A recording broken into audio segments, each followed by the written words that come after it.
There are a number of ways that you can conduct a search, but we're going to just go up here and look at all the different ones. Again, your MLS will be different, but hopefully it'll be very similar to this. We're going to conduct a standard search. So if we click on our standard search, we're going to pull up this custom field where we can put the criteria in for the homes that we want to look for. Now, because we're working with residential real estate, that's the type that we're going to look for. And we're not going to complete all of this information. Your MLS is very comprehensive, but we're only going to look for the very basic search criteria that we need, which would mean we need to pick the city. So in my case, I live in Fresno, so I will type in Fresno, and I'm only looking for active homes. So those are the ones that are currently on the market. And let's assume that I have a client who has a budget of roughly $400,000. So I'm going to put roughly $350,000 to $400,000 homes that we're looking for, and they need at least 4 bedrooms. So I'm going to put the 4 bedrooms in here, and bathrooms, they would like to have at least 2 bathrooms. Now, you may or may not have all of this information, but if you have your client's wish list already printed out, this will really help you complete and fill in all this information.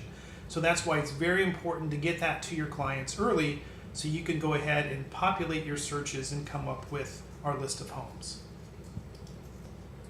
Now, we could include lots of other information. You see lot size and structure, and do they want a pool or they don't want a pool.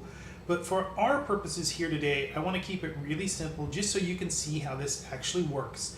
And just from the criteria that we have entered, you can see that there are 34 homes currently for sale in Fresno, California, that have 4 bedrooms, 2 baths, and is priced somewhere between $350,000 to $400,000. So if I click on my view results, it will then populate and pull up all of these different listings. So you can see all of the different homes that this is pulled up, and I can go through each one individually if I like. I could just simply click on, this is the listing number of that particular home. I can click on this, and it'll pull up all the information of that house. So here is the remarks or the listing description. There's all kinds of other information up here. So what you'll want to do is go ahead and play with your MLS information and just see how it looks and what type of information that you have. Now, I mentioned earlier that anyone can search on the MLS. That's why lots of clients can now search out there and find homes. But there is only certain amounts of information that real estate agents have access to. And that for our MLS is right through here. Clients don't ever get to see this different types of information. So you'll see agent remarks down here, and there's other information that they won't ever be allowed to see. So as you go through some of your MLS training, they'll go over these different aspects for your own MLS. So let's assume that we think our client might be interested in this particular home, and let's say we've looked at all of these in this particular home.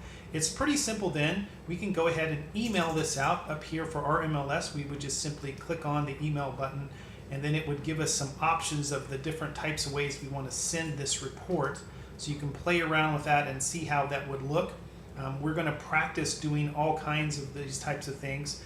So you could then just simply type in the email address of your particular client and send this off to them, and they can have their own MLS reports. You can also include all kinds of information in here, so you can send them a nice email if you'd like. So you can simply type in their email, put a nice subject line, write a nice short note, and go ahead and hit the send email, and this will go directly out to your clients to review the listings.